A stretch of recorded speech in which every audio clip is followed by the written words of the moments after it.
Hello students, अभी video में आप लोग वर्किंग स्ट्रेस मेथड स्टार्ट हो चुका है। अब आप लोगों का वर्किंग स्ट्रेस मेथड में क्या एजम्पशंस हैं वो आप लोग इस वीडियो में देखेंगे। इसके अलावा permissible stresses in concrete and steel for different conditions, ये भी आप लोगों को सीखना होगा।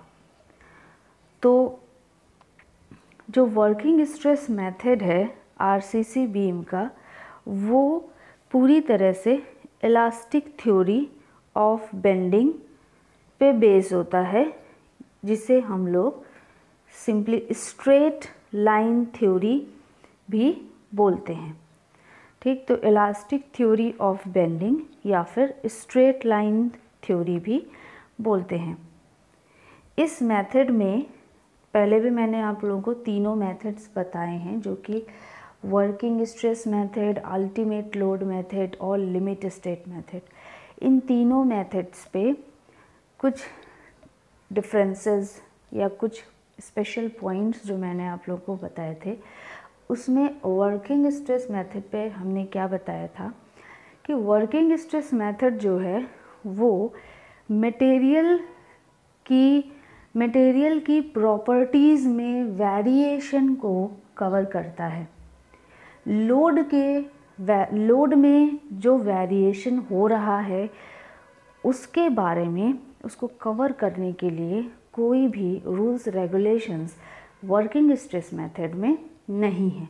मतलब वर्किंग स्ट्रेस मेथड ये मानता है कि लोड जो लगने वाला है बीम पर वो पूरी तरह से नोन है और एक्यूरेटली नोन है, उसमें कोई भी वेरिएशन नहीं होगा। लेकिन वो मतलब वर्किंग स्ट्रेस मेथड या WSM में ये बात पूरी तरह से मानी जाती है कि जो मटेरियल, जिस मटेरियल से आरसीसी जो बीम बन रही है, उस बीम का जो मटेरियल है उसको बनाते टाइम उसकी प्रॉपर्टीज़ में डिफरेंस हो सकता है। मतलब अगर हम लोग जो मटेरियल, जो इंग्रेडिएंट्स यूज़ कर रहे हैं कंक्रीट बनाने के लिए या स्टील बनाने के लिए, तो अगर हम उन इंग्रेडिएंट्स की क्वालिटी में डिफरेंस करेंगे या उनके मैन्युफैक्चरिंग प्रोसेस में डिफरेंस लाएंगे या फिर स्किल्ड पर्सन ना यूज़ करके कोई दूसरा मतलब अनस्किल्ड पर्सन यूज़ करेंगे, तो जो मटेरियल बन के तैयार होगा उस मटेरियल की प्रॉपर्टीज़ में डिफरेंस आएगा। तो इस डिफरेंस को कवर करने के लिए फैक्टर ऑफ सेफ्टी यूज़ किया जाता है। मतलब कि वर्किंग स्ट्रेस मेथड मटेरियल की प्रॉपर्टीज़ में वेरिएशन को कवर करता है फैक्टर ऑफ सेफ्टी का यूज़ करके। तो फैक्टर ऑफ सेफ्टी का फॉर्मूला क्या होता है? अगर हमें कंक्रीट के लिए बात करें, तो अगर हमें वर्किंग स्ट्रेसेस चाहिए तो वर्किंग स्ट्रेसेस हम लोग कैसे निकालेंगे? जो अल्टीमेट लोड्स लग रहे हैं, मतलब लोड्स नहीं, स्ट्रेसेस जो लग रहे हैं, जो अल्टीमेट स्ट्रेसेस लग रहे हैं। जैसे कि अगर बात करें कंक्रीट की, तो कंक्रीट में अल्टीमेट कंप्रेसिव स्ट्रेंथ को हम लोग डिवाइड कर देंगे फैक्टर ऑफ सेफ्टी से, तो हमें वर्किंग स्ट्रेस पता चल जाएगा। सेम इसी तरह अगर हमें स्टील के लिए वर्किंग स्ट्रेस पता करना है, तो हमें क्या करना है? यील्ड स्ट्रेस ऑफ स्टील या फिर 0.2% ऑफ प्रूफ स्ट्रेस स्टील का, उसको डिवाइड कर देंगे फैक्टर ऑफ सेफ्टी से, तो हमें वर्किंग स्ट्रेस ऑफ स्टील भी पता चल जाएगा।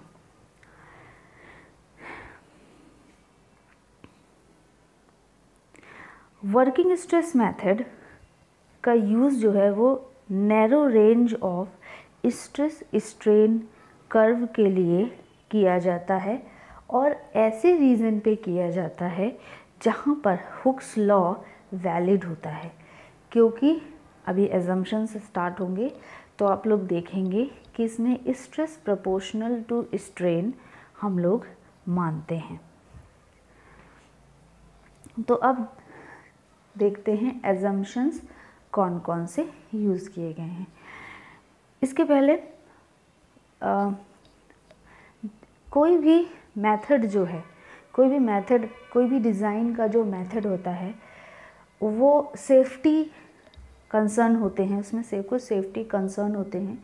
जैसे कि वर्किंग स्ट्रेस मेथड में क्या सेफ्टी कंसर्न होता है कि हम लोग किसी भी टाइम पे स्ट्रेसेस को, जो हमारा जो वर्किंग स्ट्रेसेस हैं हमारे, उन वर्किंग स्ट्रेसेस को जो हायर, जो सेफ्टली जो अप्लाइड हायर स्ट्रेसेस होते हैं उनसे ज़्यादा नहीं होने देंगे। इस बात का हमेशा हम लोग ख्याल रखते हैं, क्योंकि इसमें ये मानते हैं कि स्ट्रेस ही है जो वेरी हो सकता है, इसके अलावा और कोई भी चीज़ वेरिएबल नहीं है। तो अगर हम स्ट्रेसेस को कंट्रोल करेंगे और उन्हें हायर वैल्यू से ज़्यादा नहीं होने देंगे किसी भी टाइम पर, तो होगा क्या कि कभी वो स्ट्रक्चर फेल नहीं होगा। ठीक है, ये कुछ माइंडसेट के साथ ये मेथड डिज़ाइन का यूज़ किया जाता है।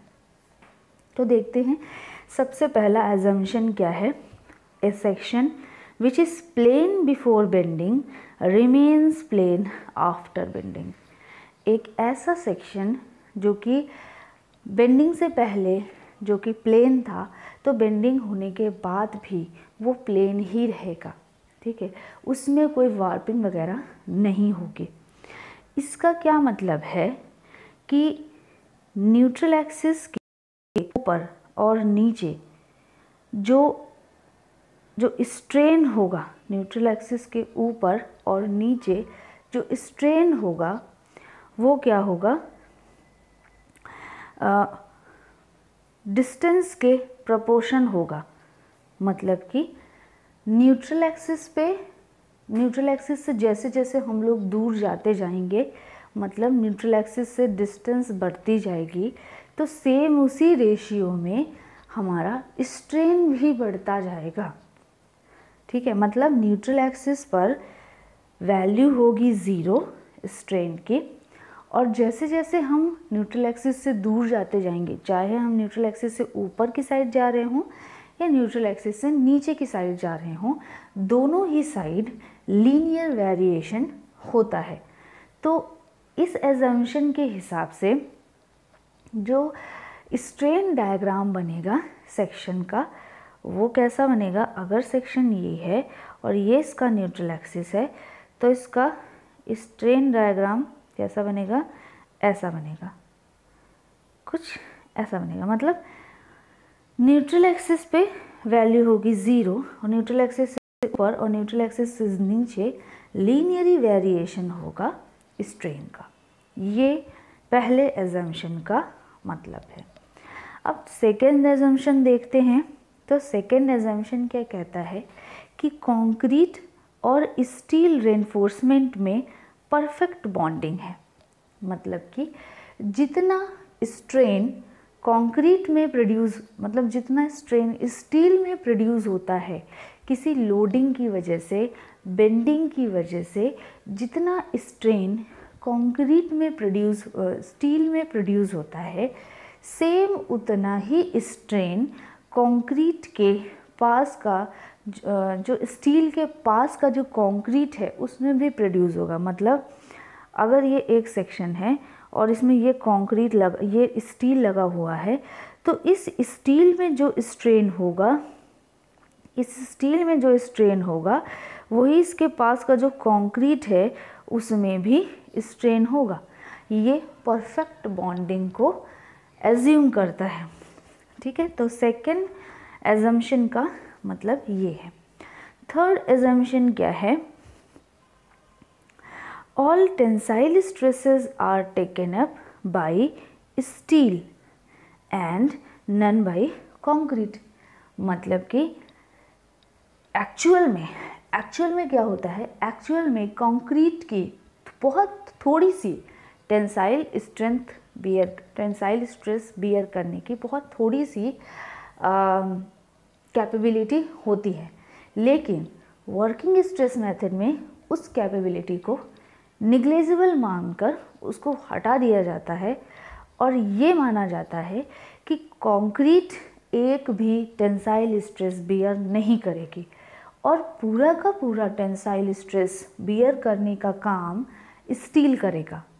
स्टील का टेंसाइल मतलब जो स्टील लगा हुआ है, जो रेइंफोर्समेंट बार लगी हुई है, वही रेइंफोर्समेंट बार पूरा का पूरा टेंसाइल स्ट्रेस बियर करेगी। अब अच्छा, अब एक बात दिमाग में आपको तुरंत आनी चाहिए, जैसे ये सेक्शन है, ये न्यूट्रल एक्सिस है, ऊपर साइड कंप्रेसिव स्ट्रेसेस हैं और नीचे साइड टेंसाइल स्ट्रेसेस हैं। तो कंप्रेसिव स्ट्रेसेस तो ऑब्वियसली पूरी तरह से जो सेक्शन मैंने कलर कर दिया इसके थ्रू बियर किया जाएगा। लेकिन अगर हम ये बोल रहे हैं कि नीचे न्यूट्रल एक्सिस के नीचे पूरा का पूरा टेंसाइल स्ट्रेसेस आ रहा है, तभी तो वो न्यूट्रल एक्सिस के नीचे बोल रहे हैं हम। न्यूट्रल एक्सिस पे स्ट्रेसेस होते हैं 0 और न्यूट्रल एक्सिस के ऊपर कंप्रेसिव स्ट्रेस आ रहा है, तो वो पूरा का पूरा बियर किया जाएगा कंक्रीट के थ्रू। और न्यूट्रल एक्सिस के नीचे जो लेयर है उस पे पूरा टेंसाइल स्ट्रेसेस आ रहे हैं। और अभी जो एजम्पशन आपको बोला गया उसके अकॉर्डिंग पूरा का पूरा टेंसाइल स्ट्रेस जो है वो बियर करेगा ये रेनफोर्समेंट। तो न्यूट्रल एक्सिस के नीचे, या हमेशा तो न्यूट्रल एक्सिस के नीचे ही टेंसाइल पोर्शन नहीं होता, तो हम अगर ये बोलें कि टेंसाइल जोन पर जो कंक्रीट है उसको हम लोग निग्लेजिबल मानते हैं। मतलब हम ये मानते ही नहीं हैं कि टेंसाइल जोन में कुछ कंक्रीट अवेलेबल है, ऑल्दो अवेलेबल होता है, लेकिन हमारा अजम्पशन ये है कि न्यूट्रल एक्सिस के टेंसाइल जोन पे कंक्रीट नहीं है, और अगर है भी तो वो पूरी तरह से क्रैक्ड है, वो किसी भी तरीके का कोई भी कंट्रीब्यूशन नहीं करेगा टेंसाइल स्ट्रेसेस को बियर करने में। और पूरा का पूरा टेंसाइल स्ट्रेस बियर किया जाएगा ये जो बार्स लगी हुई हैं इनके थ्रू बियर किया जाएगा, पूरा का पूरा जो लोडिंग होगी वो। ठीक है, तो इस एजम्पशन को भी आपको ध्यान में रखना है, क्योंकि अभी जब हम लोग वर्किंग स्ट्रेस सीखेंगे तो जो डायग्राम बनेंगे वो इस चीज़ को ध्यान में रखकर बनते हैं। जो नेक्स्ट हमारा एजम्पशन है वो देखिए कि जो स्ट्रेस स्ट्रेन रिलेशनशिप होता है स्टील और कंक्रीट के लिए वर्किंग लोड्स के साथ, वो एक स्ट्रेट लाइन बनती है। स्ट्रेन डायग्राम अभी आप लोगों ने देखा वो कैसा था, न्यूट्रल एक्सिस पे था 0 और न्यूट्रल एक्सिस के ऊपर और नीचे लीनियरली वैरी कर रहा था। इस तरह ऊपर और नीचे दोनों ओर ट्रायंगल फॉर्म हुए थे। इसमें भी यही बोल रहा है कि स्ट्रेस स्ट्रेन रिलेशनशिप यानी स्ट्रेस स्ट्रेन डायग्राम जो बनेगा वो भी ट्रायंगल ही बनेगा। एक स्ट्रेट लाइन बन रही मतलब ट्रायंगल बनेगा। ठीक, अब चूँकि अगर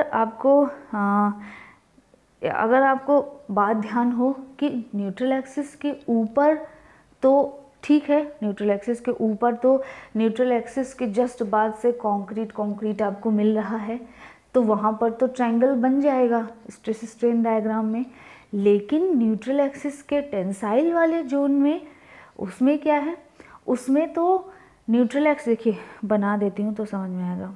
ये न्यूट्रल एक्सिस है, इसके ऊपर तो एज इट इज़ है। नीचे देखिए, नीचे जो स्टील है सिर्फ स्टील ही बियर करेगी, और ये जो स्टील के आसपास जो कंक्रीट है इसको हम लोग निग्लेजिबल मानते हैं। हम मानते हैं कि ये कोई कंट्रीब्यूशन करेगा ही नहीं, तो ये है ही नहीं, एग्जिस्ट ही नहीं कर रहा। तो जब हम लोग स्ट्रेस स्ट्रेन डायग्राम बनाएंगे तो इसका तो ऐसे बन जाएगा, कंप्रेसिव जोन का तो ऐसे बन जाएगा, लेकिन टेंसाइल जोन का कैसे बनेगा? तो टेंसाइल जोन में देखिए बनेगा तो इसका भी कैसे, ट्रायंगल ही बनेगा, लेकिन सिर्फ इस जगह इसके सेंटर पे शो किया जाता है। तो यानी सिर्फ इतनी सी लाइन दिखेगी, ये पूरा ट्रायंगल नहीं दिखेगा, सिर्फ ये लाइन दिखेगी। जब आप लोग डायग्राम बनाएंगे तब ये चीज़ें फिर से एक्सप्लेन की जाएंगी। अच्छा, एक चीज़ और, जब हम लोग स्ट्रेस स्ट्रेन डायग्राम बनाते हैं तो वो डायग्राम न्यूट्रल एक्सिस से लेकर जो टेंसाइल रेनफोर्समेंट दिया गया है उस रेनफोर्समेंट के सेंटर तक ही ड्रॉ किया जाता है, पूरा एक्सट्रीम फाइबर तक ड्रॉ नहीं किया जाता है in case of tensile zone. Compressive zone में, कंप्रेशन जोन में ये पूरा ऊपर से नीचे तक सेम, मतलब न्यूट्रल एक्सिस से लेकर एक्सट्रीम फाइबर तक एज इट इज़ ड्रॉ किया जाता है। तो ये चीज़ें, इतने एजम्पशन आप लोग को क्लियर हुए। नेक्स्ट एजम्पशन है कि modulus of elasticity of steel यानी ES की वैल्यू क्या है और EC की वैल्यू, मतलब modulus of elasticity of concrete, दोनों क्या हैं, कांस्टेंट हैं। मतलब ES और EC दोनों कांस्टेंट हैं, उनकी वैल्यू वैरी नहीं करेगी। जैसे कि किसी भी तरीके का स्टील हो उसके लिए ES की वैल्यू फिक्स्ड होती है और EC की वैल्यू भी कितनी होती है, ये सब कुछ मैंने आपको पीछे थ्योरी में बताया हुआ है। नेक्स्ट जो है एजम्पशन कि एक नया टर्म यहाँ पर इंट्रोड्यूस हुआ, मॉड्यूलर रेशियो। मॉड्यूलर रेशियो की जो वैल्यू होती है वो कितनी होती है, 280/3 इंटू सिग्मा CBC। तो सिग्मा CBC क्या है? सिग्मा CBC है permissible compressive strength of concrete in bending in newton पर mm²। मॉड्यूलर रेशियो का यूज़ कहाँ पर किया जाता है, अभी आके ही आप लोगों को पता चलेगा कि मॉड्यूलर रेशियो का यूज़ हम लोग करते हैं। अभी ये जो हमारा RCC बना, ये सेक्शन कैसे बना, ये एक कंपोजिट सेक्शन बना। कंपोजिट सेक्शन का मतलब है कि एक पर्टिकुलर सेक्शन में अलग अलग टाइप के मटेरियल से मिलकर ये सेक्शन बना। अभी हमारा जो सेक्शन बना वो कंक्रीट और स्टील से मिलकर बना, मतलब कंपोजिट सेक्शन बना। अब इस कंपोजिट सेक्शन को अगर हम चाहें तो इसको एक मटेरियल में, यूनिफॉर्म मटेरियल के सेक्शन में चेंज कर सकते हैं। दो तरीके हैं, या तो हम इसको, ये जो कंपोजिट सेक्शन बनेगा, इस कंपोजिट सेक्शन को इसके इक्विवेलेंट कंक्रीट के सेक्शन में चेंज कर दें, या फिर इस कंपोजिट सेक्शन को स्टील के करेस्पॉन्डिंग प्लेन सेक्शन में चेंज कर दें। मतलब जो कंक्रीट और स्टील का जो कंबाइंड सेक्शन आपको दिख रहा है उसको हम एक ऐसा एरिया दे दें कि उतना ही इफ़ेक्ट सिर्फ कंक्रीट क्रिएट कर दे, या फिर उतना ही इफ़ेक्ट सिर्फ स्टील का सेक्शन बना दें जो कि सेम स्ट्रेंथ वगैरह बियर करे। तो ये काम मॉड्यूलर रेशियो से किया जा सकता है। और मॉड्यूलर रेशियो की जो वैल्यू होती है वो क्या होता है, modulus of elasticity of steel और modulus of elasticity of concrete का रेशियो होता है, ES/EC होता है। ये भी एक फॉर्मूला है। इसके अलावा 280/3 इंटू सिग्मा CBC, ये भी एक फॉर्मूला है। तो ये जो सिग्मा CBC है इसका क्या मतलब होता है, permissible compressive strength of concrete in bending, CBC, Newton पर mm² में। नेक्स्ट जो एजम्पशन है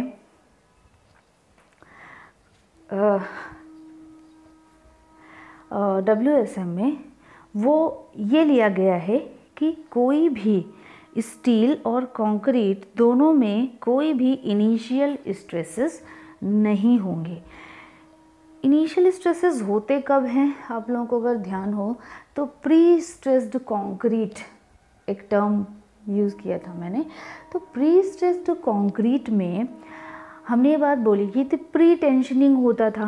प्री टेंशनिंग होता था तो क्या होता था कि मैन्युफैक्चर होने से पहले ही उनके जो बार्स होते हैं या टेंडन्स बोलते हैं जिन्हें, उन्हें ऐसे खींच कर उनमें स्ट्रेसेस अप्लाई करते हैं मैन्युफैक्चर होने से पहले ही। तो ऐसा कोई केस नहीं होना चाहिए। मतलब इतना तो क्लियर है कि प्री स्ट्रेसिंग के लिए जो अभी आप सीखने वाले हैं वो WSM वाला रूल जो है वो यूज़ आप लोग नहीं करेंगे। ये सिंपल केसेस आप लोग ही इससे सॉल्व करेंगे। नेक्स्ट जो आप लोगों को देखना है ये है permissible stresses in concrete as well as in steel. तो कोड में देखिए पेज नंबर 81 में टेबल नंबर 21 और IS कोड देखिए। IS कोड में पेज नंबर 81 में टेबल नंबर 21, जब आप इस टेबल को देखेंगे तो इस टेबल पे कंक्रीट के लिए परमिसिबल स्ट्रेसेस दिए हुए हैं। अलग अलग ग्रेड ऑफ कंक्रीट के लिए परमिसिबल स्ट्रेसेस गिवन हैं। आप डायरेक्टली ये वैल्यूज़ वहाँ से देख सकते हैं। मेरा सजेशन है कि कुछ वैल्यूज़ आप लोग याद कर लीजिए, क्योंकि इतने पेज नंबर याद रखना आपके लिए पॉसिबल नहीं होता है और एग्ज़ाम टाइम में आप लोग सिर्फ पेज ही पलटते रह जाएंगे IS कोड के। इसके अलावा जस्ट उसी पेज के बाद में, मतलब कि पेज नंबर 82 पर टेबल नंबर 22, जब वो टेबल आप लोग देखेंगे, मैं फिर से बोल दूँ, पेज नंबर 82 पर टेबल नंबर 22, उस टेबल में स्टील के लिए परमिसिबल स्ट्रेसेस गिवन हैं। Clause number B clause section जाएगा शायद, ठीक है। तो ये दोनों ही टेबल्स आपको कोड में मेंशन है। बल्कि जितनी भी चीज़ें मैं आपको RCC में बताऊंगी, डिज़ाइन ऑफ कंक्रीट स्ट्रक्चर में बताऊंगी, वो सभी चीज़ें ऑलरेडी मेंशन हैं आपके कोड में। मैं आप लोगों को कोड ही एक्सप्लेन कर रही होती हूँ हर समय, ठीक है। तो अब हम लोग इन्हीं परमिसिबल स्ट्रेसेस को थोड़ा सा डिटेल्ड फॉर्म में जानते हैं। तो देखिए, वर्किंग स्ट्रेस मेथड यानी WSM जो है वो परमिसिबल स्ट्रेसेस के कॉन्सेप्ट पर काम करता है। मैंने बोला था ना कि जो हमारे जो अल्टीमेट स्ट्रेसेस होते हैं उनको हम लोग करस्पॉन्डिंग फैक्टर ऑफ सेफ्टी से डिवाइड करके उन्हें हम परमिसिबल स्ट्रेसेस में चेंज करते हैं। और किसी भी टाइम पर जो लोडिंग लग रही है, उस लोडिंग की वजह से जो स्ट्रेसेस जनरेट हो रहे हैं वो स्ट्रेसेस वर्किंग स्ट्रेस बोलते हैं उन्हें। किसी भी टाइम पर वर्किंग स्ट्रेस परमिसिबल स्ट्रेस से ज़्यादा नहीं होना चाहिए।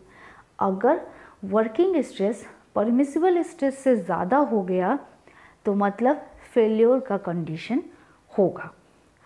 तो अगर हमें परमिसिबल स्ट्रेस ऑफ कंक्रीट चाहिए तो फॉर्मूला होगा ultimate strength of concrete divide by factor of safety of concrete. Same इसी तरह ultimate strength permissible stresses of steel equal to yield strength of steel या फिर 0.2% of proof stress of steel divide by corresponding factor of safety. इससे हम लोग जो 2 फॉर्मूले हमने बताए, इन फॉर्मूले से हम लोग कंक्रीट और स्टील के लिए वर्किंग परमिसिबल स्ट्रेसेस कैलकुलेट कर लेते हैं, और परमिसिबल स्ट्रेसेस से ज़्यादा कभी भी वर्किंग स्ट्रेसेस को नहीं रखते हैं।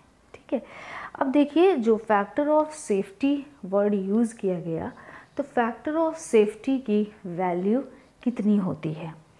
स्टील के लिए ये वैल्यू होती है फैक्टर ऑफ सेफ्टी की 1.78। ये वैल्यू आपको याद होनी चाहिए।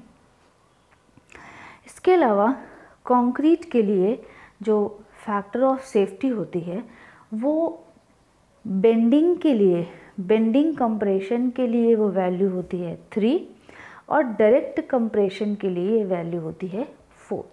तो ये 3 वैल्यूज़ आपको याद रखनी है कि कंक्रीट के लिए बेंडिंग कंप्रेशन के लिए वैल्यू होती है 3 फैक्टर ऑफ सेफ्टी की, और कंक्रीट के लिए डायरेक्ट कंप्रेशन के लिए वैल्यू होती है 4, और स्टील के लिए यही वैल्यू होती है 1.78। अब एक चीज़, इन वैल्यूज़ को एक साथ देखते ही आपके दिमाग में तुरंत एक चीज़ आ जानी चाहिए कि कंक्रीट के लिए जो फैक्टर ऑफ सेफ्टी है वो ज़्यादा लिया गया है और स्टील के लिए फैक्टर ऑफ सेफ्टी कम लिया गया है। इसका क्या रीज़न है? तो देखिए, आईएस कोड में इस चीज़ को माना जाता है कि जब हम लोग कंक्रीट का मैन्युफैक्चर करते हैं या कंक्रीट की मिक्सिंग करते हैं तो उसमें अलग अलग अलग अलग type of cement, type of ingredients add करते हैं, और ये पूरा काम, जो मिक्सिंग का पूरा काम होता है, जो कंक्रीट हम लोग बनाते हैं, ये पूरा काम पूरी तरह से मैनुअली किया जाता है। और स्टील जब हम लोग मैन्युफैक्चर करते हैं तो वो इतना हायर टेम्परेचर पे होता है कि वो पूरा काम मशीन से होता है, वो कहीं पर भी मैनुअल जो इंटरफेरेंस होता है वो बहुत कम होता है स्टील की रॉड के मैन्युफैक्चर में। तो ऐसा माना जाता है कि स्टील के मैन्युफैक्चरिंग में जो एक्चुअल में जो उसकी स्ट्रेंथ है उससे डेविएशन बहुत कम होता है। प्रॉपर्टीज़ में जो वेरिएशन होता है स्टील की में वो बहुत कम होता है, इसीलिए फैक्टर ऑफ सेफ्टी जो है वो स्टील के लिए कम लिया गया है। बल्कि कंक्रीट में, कंक्रीट के मैन्युफैक्चर में अगर लेबर का ध्यान दें, लेबर अगर चेंज हुआ, स्किल पर्सन नहीं है, वर्कमैनशिप अलग है, और टेम्परेचर का इफ़ेक्ट है, इन्वायरमेंटल इफ़ेक्ट है, क्यूरिंग का टाइम अलग है, तो इस तरह जो अलग अलग जो इम्पैक्ट फैक्टर हैं वो सब अलग अलग हैं, बहुत ज़्यादा इम्पैक्ट करते हैं। तो ये जो वैल्यू जो कंक्रीट की होती है उसमें ज़्यादा वेरिएशन होते हैं कंक्रीट की प्रॉपर्टीज़ में, इसलिए इसके लिए फैक्टर ऑफ सेफ्टी ज़्यादा लिया जाता है। ये चीज़ें जो मैंने बोली वही चीज़ें यहाँ पर सामने लिखी हुई हैं कि there are greater chances of variation of strength of concrete. Concrete का स्ट्रेंथ वैरी होने का चांसेस थोड़ा ज़्यादा होता है क्योंकि इम्प्रॉपर कॉम्पैक्शन, इनएडिक्वेट कवरिंग और प्रॉपर्टीज़ में वेरिएशन होने की वजह से प्रॉपर्टीज़ जो कंक्रीट का जो प्रॉपर्टीज़ है उसमें वेरिएशन होने का चांसेस ज़्यादा होता है। But in case of steel वहाँ पर फैब्रिकेशन फैक्ट्रीज़ में किया जाता है, गुड वर्कमैनशिप होता है, बेटर क्वालिटी कंट्रोल होता है, इसकी वजह से जो क्वालिटी में जो वेरिएशन होता है वो बहुत ही कम होता है। तो इसलिए lesser value of factor of safety use की जाती है in case of steel as compare to concrete. अब देखिए ये जो आपके सामने ये जो एक टेबल दिख रहा है, ये टेबल ऑलरेडी पेज नंबर 81 पे टेबल नंबर 21 ये आईएस कोड में ऑलरेडी बना हुआ है। तो देखिए अलग अलग ये है क्या टेबल, ये टेबल वैसे आपको याद करने की कोई ज़रूरत नहीं है, लेकिन मेरा सजेशन है कि कुछ वैल्यूज़ आप याद ही कर लीजिए, तो आपको बार बार कोड नहीं खोलना पड़ेगा, वरना वैल्यूज़ तो कोड में गिवन हैं ही। तो देखिए अलग अलग ग्रेड ऑफ कंक्रीट है और उस अलग अलग M50 तक है। अलग अलग ग्रेड ऑफ कंक्रीट के लिए bending permissible stresses in compression in bending sigma CBC की वैल्यू न्यूटन पर mm² में अलग अलग ग्रेड ऑफ कंक्रीट के लिए कितनी होगी, ये मेंशन है। तो अभी अभी एक फॉर्मूला थोड़ी देर पहले आपने देखा है, m = modular ratio m = 280/3 into sigma CBC। तो CBC की वैल्यू पूरी तरह से डिपेंड करती है ग्रेड ऑफ कंक्रीट पे। आपको करना क्या है, आपको क्वेश्चन डिज़ाइनिंग के टाइम ग्रेड ऑफ कंक्रीट बताया जाएगा, तो ग्रेड ऑफ कंक्रीट से आप ये डिसाइड करेंगे कि सिग्मा CBC की वैल्यू कितनी है। नियर अबाउट ये वैल्यू जो है सिग्मा CBC की, ये अगर आपको ध्यान हो, अभी अभी आपने देखिए एक चीज़ देखी है इधर, ये देखिए factor of safety in bending compression in concrete equal to क्या है, 3 है। और फैक्टर ऑफ सेफ्टी ये जो है ये परमिसिबल स्ट्रेसेस गिवन है, और अभी अभी मैंने आपको बोला कि permissible stresses equal to ultimate strength divide by factor of safety, यही तो होता था। और ये जो compressive strength, ultimate compressive strength, ठीक। अब ये जो M15 लिखा हुआ है, तो M15 का क्या मतलब है, M मतलब मिक्स और 15 मतलब कि कंप्रेसिव स्ट्रेंथ। कंप्रेसिव स्ट्रेंथ जो है वो इसकी कितनी है, 15 है, और 3 क्या है, फैक्टर ऑफ सेफ्टी है। तो जो परमिसिबल स्ट्रेसेस हैं वो कितना हो गया, 15/3 मतलब 5। यहाँ पर तो ये आपको एक्यूरेट वैल्यूज ने शो किया, लेकिन हर जगह ये एग्जैक्ट वैल्यू शो नहीं करता है, but near about value show करता है। जैसे कि 20/3 = 7 तो नहीं होता है, 20/3 आप लोग करेंगे तो नियर अबाउट 7 वैल्यू मिलेगी। जैसे कि जब आप लोग 20/3 करेंगे तो एग्जैक्ट वैल्यू जो आपको मिलेगी वो क्या मिलेगी, 6.66 मिलता चला जाएगा, तो उसको नियर अबाउट हम लोगों क्या कर देते हैं, 7 कर देते हैं। सेम इसी तरह चेक करिए 25 के लिए, तो 25/3 = हो जाता है क्या, 8.3333, तो 8.5 हो जाता है। मतलब पॉइंट के बाद या तो 5 होगा या तो पॉइंट के बाद 0 होगा, तो उसको थोड़ा सा हम लोग बढ़ा देते हैं, नियर अबाउट वैल्यू होती है। 30 के लिए, M30 के लिए, तो 30/10 = 30/3 = क्या हो गया, 10 आ गया, तो ये वैल्यू एग्जैक्ट है। 35/3 करिए, 35/3 = 11.67 कर देते हैं, तो ये वैल्यू ले लेते हैं 11.5। M40, तो 40/3 = आ जाएगा 13.333 हो जाता है, तो इसमें 13 वैल्यू ले ली गई है। सेम इसी तरह 45/3 = 15, तो देखिए यहाँ पर ये वैल्यू ली गई है 14.5। इसके अलावा 50/3 = 16.67 आ रहा है, तो वैल्यू यहाँ पर ली जाती है 16। तो नियर अबाउट FCK/3 यूज़ होगा, एग्जैक्ट नहीं है वैल्यू ये। अब नेक्स्ट देखिए डायरेक्ट कंप्रेशन। डायरेक्ट कंप्रेशन में अगर आपको ध्यान हो तो देखिए फैक्टर ऑफ सेफ्टी कितना था, डायरेक्ट कंप्रेशन के लिए फैक्टर ऑफ सेफ्टी था 4, तो 4 FCK/4 यूज़ करेंगे।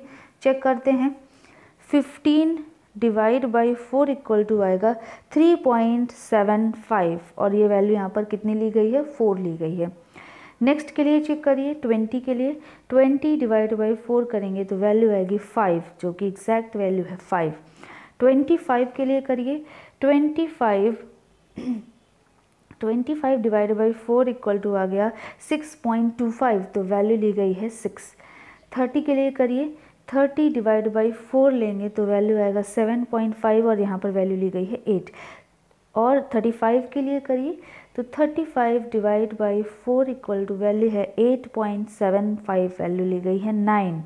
40 के लिए करिए, M40/4 10 वैल्यू आएगी directly 10। 45 45 divide by 4 equal to करेंगे 11.25 वैल्यू आएगी, और वैल्यू यहाँ पर ली गई है 11। 45 के लिए करिए, 45 divide by 4 equal to 11.25 exact value है, और ये वैल्यू ली गई है 11.0। M50 के लिए करिए, 50 divide by 4 equal to 12.5 value ली गई आई है, और वैल्यू यहाँ पर ली गई है 12। यानी नियर अबाउट जो वैल्यू ली जा रही हैं वो क्या है, नियर अबाउट वैल्यूज़ हैं, एग्जैक्ट नहीं है, इसलिए देखिए मैंने लिख दिया है नियर अबाउट वैल्यूज़ हैं, ये वैल्यू एग्जैक्ट नहीं है। अब देखिए ये जो तीसरा कॉलम है ये क्या है, तीसरा कॉलम मेरे लिए अभी तो यूज़ नहीं होगा, ये यूज़ होगा यूनिट 3 में, ये यूज़ होगा, लेकिन टेबल यहाँ पर बन रही थी इसलिए हमने यहाँ पर मेंशन कर दिया है कि permissible stresses in bond in plain bars in tension, यानी टाउ BD की वैल्यू है, यूनिट न्यूटन पर mm² है। M15 के लिए वैल्यू होती है 0.6, M20 के लिए 0.8, M25 के लिए 0.9, M30 के लिए 1.0, M35 के लिए 1.1, M40 के लिए 1.2, M45 के लिए 1.3 और M50 के लिए 1.4। ये वैल्यूज़ भी यूज़ होंगी, यूनिट 3 में यूज़ होंगी, ठीक है। अब ये जो वैल्यूज़ जो मैंने लास्ट में बताई हैं, जो permissible stress in bond for plain bars in tension यानी टाउ BD की जो वैल्यू है, ये किसके लिए ली गई है, प्लेन बार्स के लिए ली गई है। तो अगर प्लेन बार्स के लिए मतलब माइल्ड स्टील बार्स के लिए प्लेन बार्स के लिए यूज़ किया गया है। अब अगर यहीं पर बार जो हैं वो प्लेन बार्स ना होकर HYSD बार्स होती, हाई स्ट्रेंथ बार्स होती, तो उन्हें क्या किया जाता है, यही जो वैल्यूज़ हैं उन वैल्यूज़ को क्या किया जाता है 60% इंक्रीज़ कर दिया जाता है। इसके अलावा देखिए ये जो रीडिंग दी गई हैं ये टेंशन के लिए दी गई, ये देखिए लिखा है इसमें टेंशन के लिए दी गई हैं। तो अगर वैल्यू प्लेन बार्स के लिए कंप्रेशन में पूछी जाती तो इन्हीं वैल्यूज़ को 25% मतलब कॉम्बिनेशन देखिए अभी जो आपको ये डेटा दिया गया है वो किसके लिए है, प्लेन बार्स में टेंशन के लिए है। अगर प्लेन बार्स में टेंशन कॉम्बिनेशन होता तो ये डायरेक्टली वैल्यूज़ आप लोग यूज़ कर सकते थे, लेकिन अगर प्लेन बार्स में कंप्रेशन पूछा जाता है तो ये वैल्यूज़ आप डायरेक्टली नहीं यूज़ करेंगे, इनका 25% इंक्रीज़ कर देंगे कंप्रेशन में चेंज करने के लिए। अब अगर यही वैल्यूज़ आपसे बार्स के लिए टेंशन के लिए तो इन्हीं वैल्यूज़ को आप 60% इंक्रीज़ करते, और अगर ये पूछा जाता HYSD बार्स के लिए कंप्रेशन में वैल्यू बताइए तो इन वैल्यूज़ को आप 25% इंक्रीज़ करते, फिर जो रिज़ल्ट आता उसको 60% इंक्रीज़ करेंगे, ठीक। तो यही इन दो लाइंस का मतलब है। इतना सीख लेने पर आप लोगों ने कंक्रीट के लिए परमिसिबल स्ट्रेसेस सीख लिए हैं। नेक्स्ट जो हमारा चीज़ आपको सीखनी है वो क्या है, परमिसिबल स्ट्रेसेस इन स्टील रेनफोर्समेंट है। अब ये जो टेबल आप लोगों को दिख रही है ये table page number IS code में पेज नंबर 82 पर टेबल नंबर 22 ही है। ये टेबल कोई अलग से टेबल नहीं है, ये चीज़ें ऑलरेडी कोड पे गिवन है। तो अब देख लेते हैं क्या है ये टाइप ऑफ स्टील गिवन है, type of steel in steel reinforcement. ये जो है सिग्मा ST की वैल्यू है, सिग्मा ST की वैल्यूज़ अगर डाया जो है स्टील का जो डाया यूज़ है वो 20 mm से कम है तो माइल्ड स्टील बार्स के लिए जो वैल्यू होगी सिग्मा ST की या फिर सिग्मा SV यूज़ होता है शेयर के लिए, तो वो अभी कंसर्न नहीं है। सिग्मा ST समझिए कि permissible stress in steel in tension, ये वैल्यू कितनी होगी 140 होगी। अब अगर यही स्टील मीडियम टेंसाइल स्टील हो जाती तो ये वैल्यू कितनी हो जाती, जो आपकी यील्ड स्ट्रेस है उसका हाफ, या फिर मैक्सिमम वैल्यू जो होगी इसकी 190 तक जाएगी। मतलब यील्ड स्ट्रेस डिवाइड बाई 2 और मैक्सिमम वैल्यू कितनी हो सकती है 190। इसके अलावा अगर HYSD बार्स हैं तो यही वैल्यू सिग्मा ST की जो वैल्यू होगी वो कितनी होगी 230 होगी। अब अगर डाया जो है, डाया ऑफ बार जो है वो 20 mm से ज़्यादा हो जाता है, डाया ऑफ बार 20 mm से ज़्यादा होता है, तो यही माइल्ड स्टील बार जो हैं, माइल्ड स्टील बार्स के लिए परमिसिबल वैल्यू जो होगी वो होगी 130 न्यूटन पर mm square, medium tensile strength के लिए 190 न्यूटन पर mm स्क्वायर और HYSD बार्स के लिए 230 न्यूटन पर mm स्क्वायर। अगर कंप्रेशन कॉलम बार्स पे कंप्रेशन के लिए सिग्मा परमिसिबल स्ट्रेस की वैल्यू पूछी जाए तो इसको हम लोग रिप्रेजेंट करते हैं सिग्मा SC से। जब हम लोग इसका यूज़ कहाँ पर होगा, जब हम लोग कॉलम डिज़ाइन करना सीखेंगे तो वहाँ पर सब कुछ कंप्रेशन के लिए डिज़ाइन होता है। बीम के लिए अभी आपका कंसर्न सिर्फ सिग्मा ST है, लेकिन जब कॉलम होगा तब यही वैल्यू सिग्मा SC हमारा कंसर्न हो जाता है। और माइल्ड स्टील के लिए वैल्यू हो जाएगी 130, मीडियम के लिए हो जाएगी 130 और HYSD बार्स के लिए ये वैल्यू हो जाएगी 190। इसके अलावा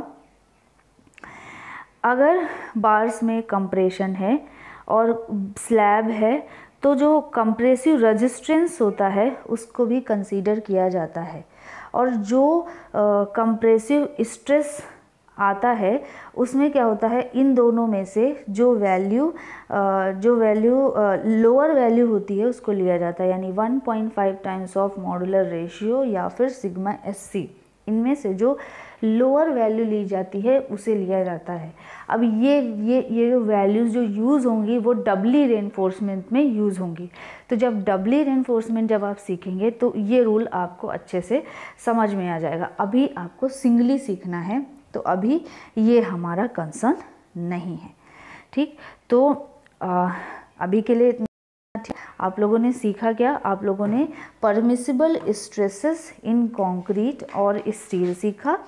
इसके अलावा आप लोगों ने वर्किंग स्ट्रेस मेथड में एजम्पशंस कौन कौन से थे ये आप लोगों ने सीख लिया है। नेक्स्ट वीडियो में आप लोग ट्रांसफॉर्म्ड या फिर इक्विवेलेंट सेक्शन क्या होता है वो सीखेंगे।